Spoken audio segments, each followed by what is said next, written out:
In this tutorial, I'm going to demonstrate for you a method I developed for creating the diagonal slot in the mitre of the bishop, such as you see here.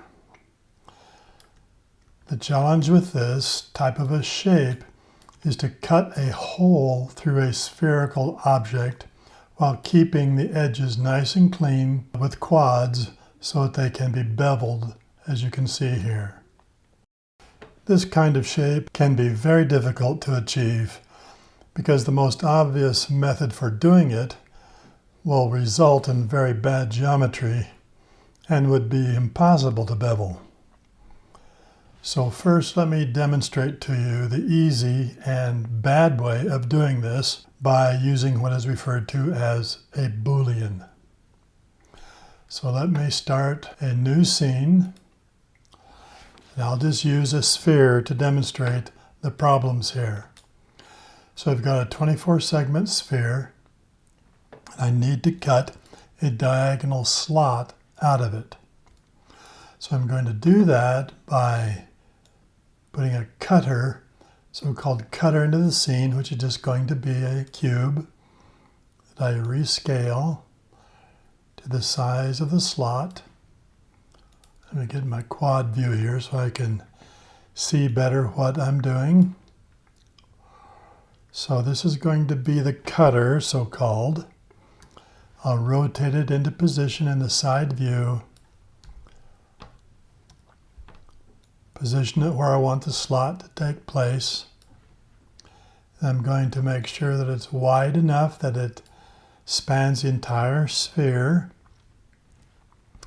Now what I want to do is to cut this shape out of the sphere. I can do that easily by using what's called a Boolean. So a Boolean is found in this menu. There's the bool. Now all I need to do is to child the cube in the sphere to the bool, and the bool will cut the cube out of the sphere and build new geometry in its place. So let me maximize the view so you can see this more clearly. So there's my cutter and the sphere. So I child the cube to the bool, and then I child the sphere to the bool. So you can see that now the bool has removed the cube from the sphere. So if I click on the cube, you can see that there it is, outlined, ghosted, so to speak, so you can see where the cube is.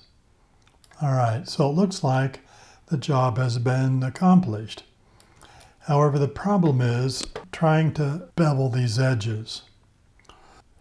So if I select the bool, I select Live Select Tool, Edge Mode, and I try to select these edges so I can bevel them, you can see I can't even select them.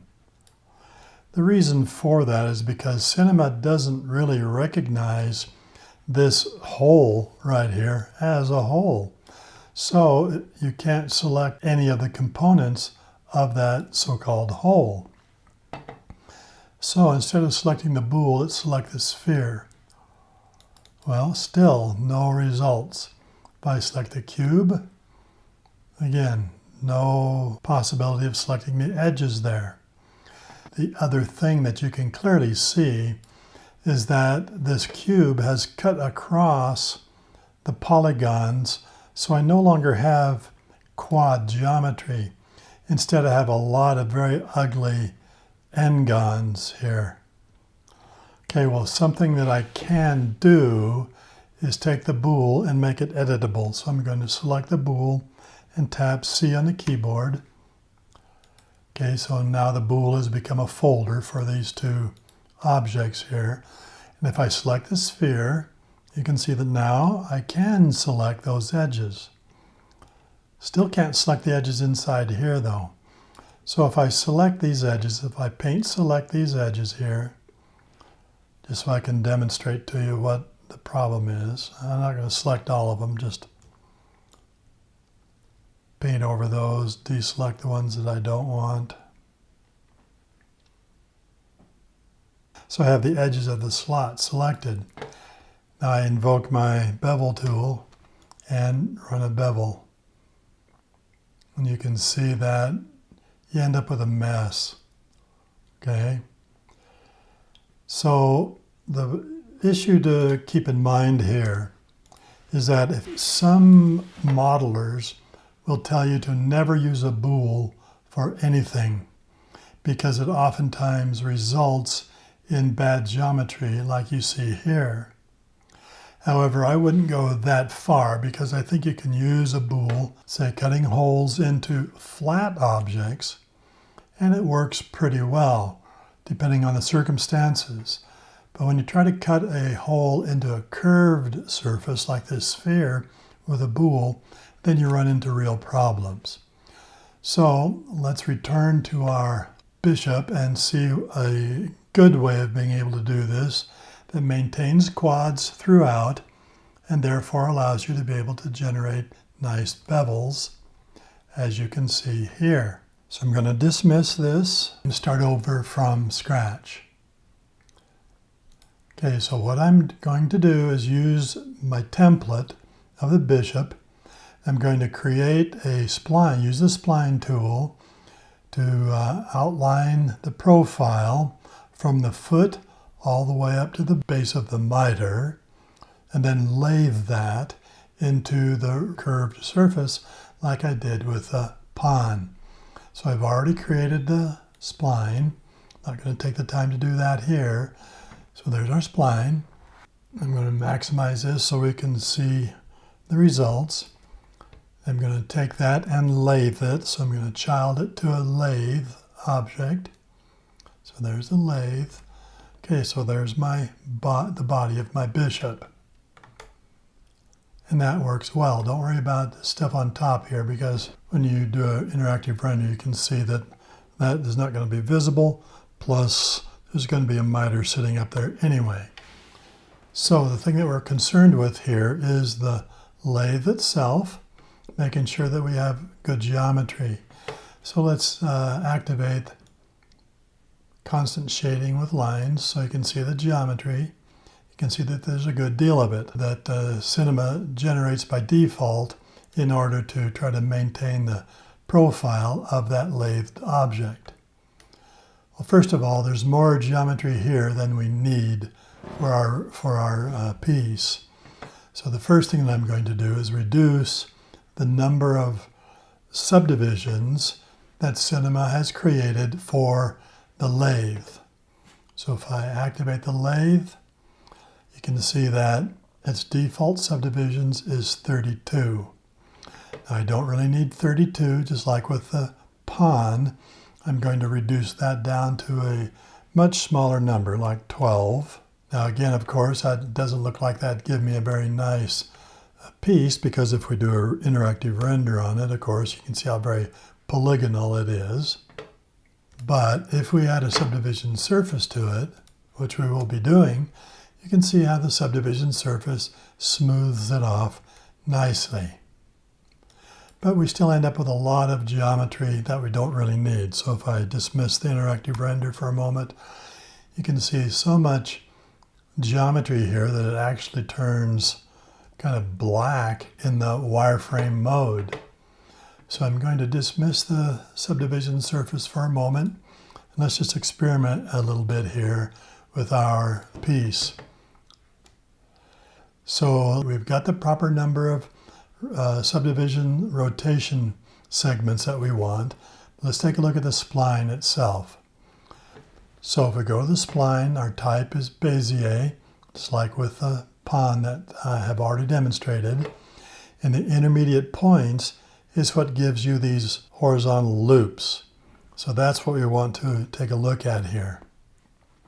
An experiment to see whether we really need all of this geometry. So let's just open up the menu here and take a look. So if we do none, of course, that doesn't give us anything that we want. And even if we do a subdivision surface, that's not going to work for us, right? So let's try the next one. Go to natural. Now if we go to natural, see we got fewer loops. All right, so let's add a subdivision surface. take a look at that. And you can see that that looks pretty good. Now, you always want to compare it to your reference to make sure that it's duplicating the reference as well as you can. Okay, well, let's just continue our experimentation here. So we'll dismiss that, turn off subdivision surface. Let's try uniform. What uniform does is it places those loops uniformly from top to bottom. And of course we end up with a lot fewer loops, but let's see what it looks like with the subdivision surface. So you can see with uniform, it doesn't maintain the geometry well enough. So let's just go with adaptive. And again, that looks pretty good. So if we go back and forth between adaptive, look at that, and natural, adaptive is probably a little bit more accurate than natural, but you decide which one you want to use. But then in addition to that, we still have, let's turn our subdivision surface off here, we still have an awful lot of loops here. In other words, geometry that we don't really need. Now, the way that you can reduce the number of loops here, just like I demonstrated with the pawn, is by changing the angle. So the higher the angle, the fewer loops there are. Okay, so if you want, say, if you go to angle of 10 degrees, the thing that you want certainly has reduced the number of loops, but the thing that you want to do is double check to make sure that we still have a good geometry here, accurate geometry. So you want to go through that process with each piece that you are generating. Now, one of the things that you need to be concerned with, of course, is that you want to pay particular attention to that subdivision number, because each piece, the king, the queen, the rook, and so on, each piece will have a different subdivision requirement in order to be able to build the upper portion of it here out of the geometry of the body. Now, in the case of the bishop, we don't really need to worry about that, because we're not going to be building the mitre out of the top of this. We're just going to make the mitre separately from a sphere, and then we're just going to set the sphere or embed the sphere into the top of the piece. And the reason for that is because you can't really merge those two shapes together very effectively. Okay, so now what I'm going to do is I need to have a sphere in order to generate my mitre. So the first thing I need to do, of course, is to resize it. I'll go to my front view for that. So here's my sphere. Through experimentation, I found that the number of segments that the sphere needs to have is 24. So default is 16. I'm going to change that to 24. That'll give us the proper number of quads that we need in order to be able to generate our slot. So meanwhile, back to resizing this, I'm going to resize the sphere down to about the size of the mitre, about like that. I think will be sufficient. It's about the proper scale. Okay. Now ultimately, the sphere will be embedded into the top of the body, like here. So we'll just leave it there for the time being. Meanwhile, we don't need to have the body child to do a subdivision surface any longer, so we'll just pull that out and get rid of the subdivision surface for the time being. Now later on, after we finish the mitre, then we'll put it onto our body and then child all the objects to a subdivision surface. Okay, so we don't need to see our template any longer for the most part. So let's just go to our background, back, show picture. We can just hide the show picture. And then we can hide the body as well. Okay, so we just have the sphere to work upon. So what we need to do is to manipulate the sphere into the shape that we want, and then place a little knob on top. So if we go back and look at that our reference here again, inside the sphere. So what we need to do is get the sphere into this teardrop shape. We need to put a slot into it, and we need to add this little knob on top. So those are the elements that we need to build here. So again, let's hide the picture. We'll go back to our sphere and generate the slot first.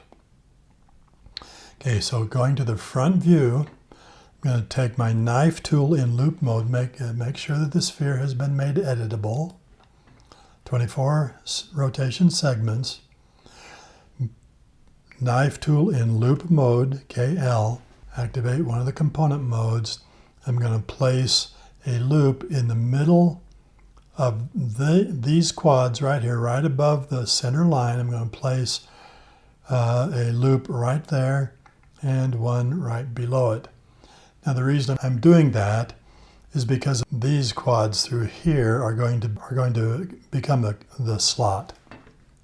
So in the front view, with my live select tool in polygon mode, making certain that only select visible elements is checked, I'm going to paint select these polygons that I just defined. Okay, so you can see in the top view that those stretch from side to side 180 degrees. And this is the way it looks in the perspective view. Okay, now I need to extrude those into the interior of the sphere. I'm going to do that with the D extrude. So tab D, begin the extrusion, and extrude until approximately, it's not critical, but extrude until the front of it here kind of lines up with that edge there, just to get it deep enough. Now what we need to do is in the right view, we need to flatten this out, because as you can see, it's curved right now, and that needs to be flat. So activate your scale tool, and you're going to drag on the blue axis. You're going to drag that blue square onto the red square to flatten it out, scale it flat. Okay, so we've got it flattened out. And then also you can see that the top and bottom need to be scaled so that they are flat also, not rising up toward the middle here. So I'm going to take my green axis, I'm going to scale it upward until those edges all line up, at least close enough. Now I got that flat. Next, I'm going to activate my move tool, and in the right view, I'm going to take these polygons that are still selected and drag them back to line up with the center line, like that right there. Now go to the front view. If I look at my perspective view, you can see what we've got. But what we need is to have these selected polygons be distributed clear across the entire surface here, entire slot. So in my front view, I'm going to activate my scale tool once again, and I'm going to drag on my red axis until the edge basically lines up right there. And then I'm going to drop my tool. Okay, so go to my perspective view. You can see here I've got a nice slot cut into my sphere that maintains quads throughout. So I could select these if I wanted to and bevel them, and get a nice bevel out of it. Right? Get a nice bevel, which is what we're after. Okay, so we don't want to do that yet though. So I'll drop that bevel tool. Now, of course, the point is here that go to the front view, activate our picture again. See that the slot is at an angle. So we need to get an angle on this as well. We need to get the teardrop shape, and we need the knob on top. Okay, so we don't have to be precise with all this, but just get something close. First thing that we're going to do is to rotate our sphere so that we get our slot at a believable angle. So we'll do that in model mode. Select rotate. Now the amount of rotation that we put on this is kind of critical. So we're going to rotate this until this vertex right at the top here, let's maximize this so you can see it better. This vertex here is lined up with that green axis. Now it doesn't have to be exactly precise, but closer is better. Okay, so that gives us an angle that works pretty well for our slot. Now the reason that we're doing that is because we're going to use that both to create our teardrop shape for the mitre and also to enable us to use stitch and sew like we did with the orb on the King's Cross in order to merge our knob with the top of the mitre here. So let's get our teardrop shape first. Let's activate vertex mode. And in our front view, our right view, we're going to click on that vertex right there. Activate the move tool. Okay, so it's right at the top. And in our right view, make sure that soft selection has been activated in the move tool and say enable.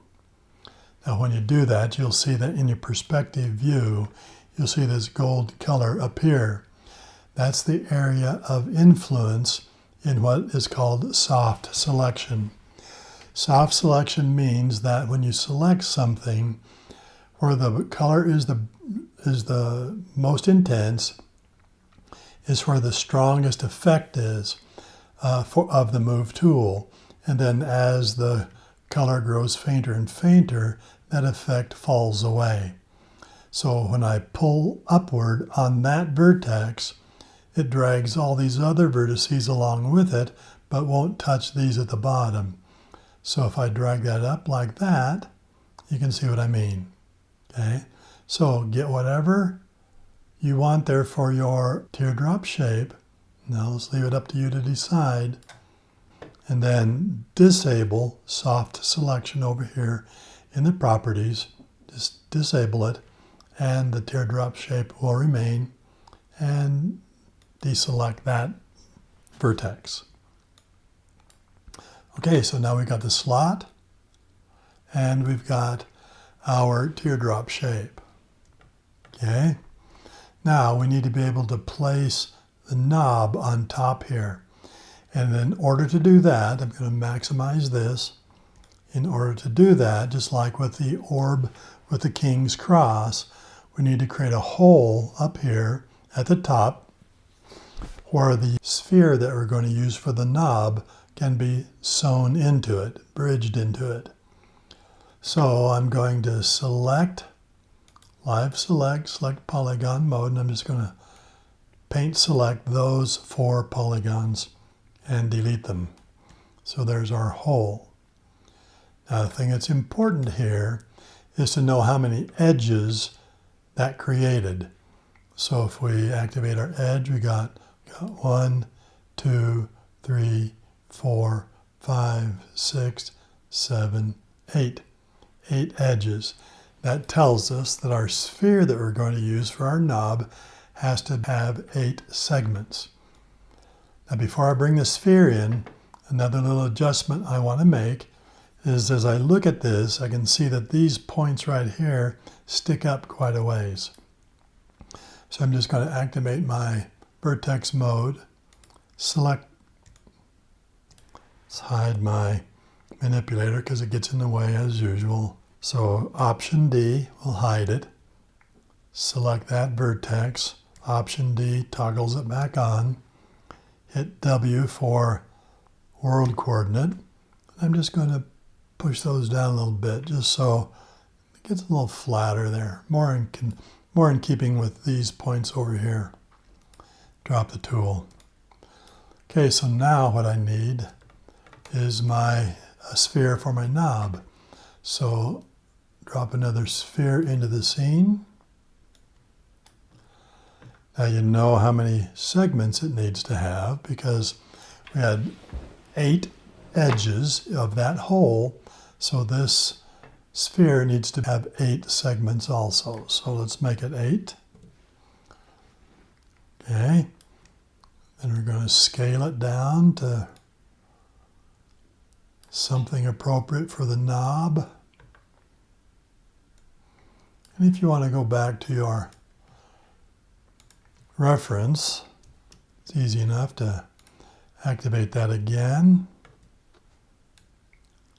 You can see our mitre is larger than the original one, but you do as you like there.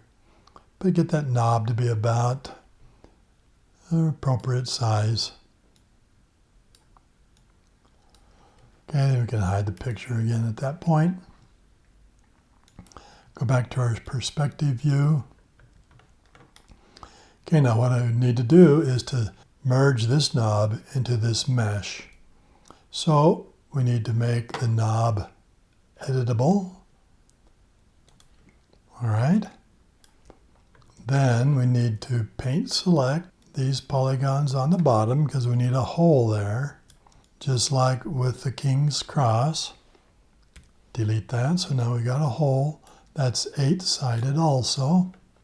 Now in order for me to be able to use stitch and sew, as you know from watching the video on the King's Cross, these two meshes need to be the same object. So I select the small sphere, select the mitre in my object manager, right click and say connect objects and delete. So now both of these objects are labeled sphere 1. I'm just going to rename that to mitre. Okay, now I need to have these bridged. And the way that I'm going to bridge them is just like with the King's Cross, I'm going to use stitch and sew. So I need to select the edges of each one. So I'm going to use UL to select those edges and these edges, and drop that tool, then right mouse click, stitch and sew.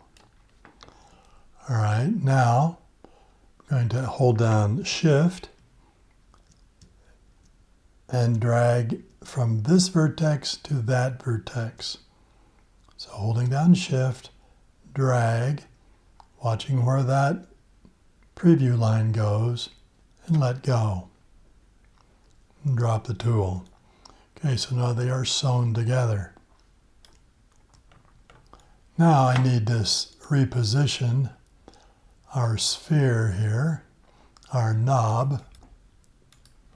So I'm just going to go to my right view, select all of those polygons and move them down. Maybe I need to select this loop and scale it in a bit, kind of like that.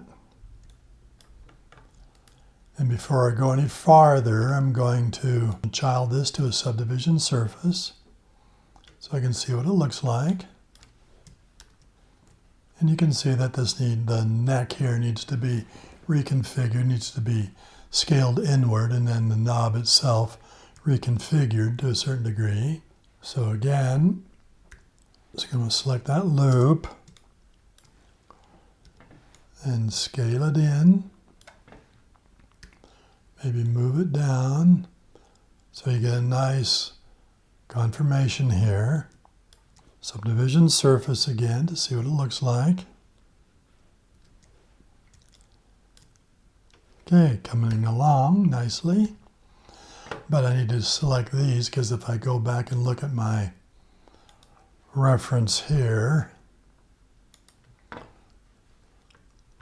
can see that this doesn't look quite like that, and so I need to reconfigure this knob so I have a bit more of an indentation there.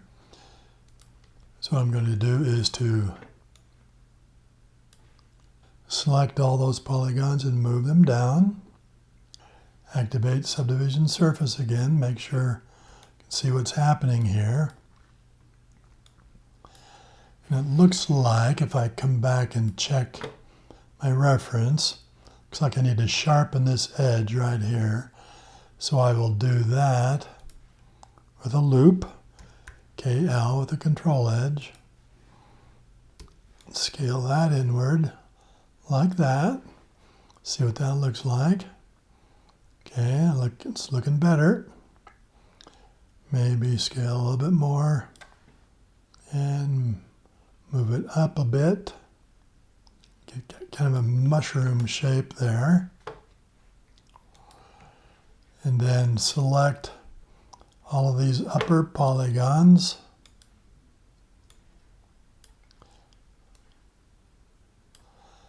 And move them down closer. So when I take a look at my interactive render, that looks pretty good. All right, but as you can see, the edges here are too rounded, so I need to get a bevel on those. So I'm going to take my miter out of the subdivision surface. Using your live select, make sure you select all those edges, both over the tops and through the middle here at the bottom. And then bevel those.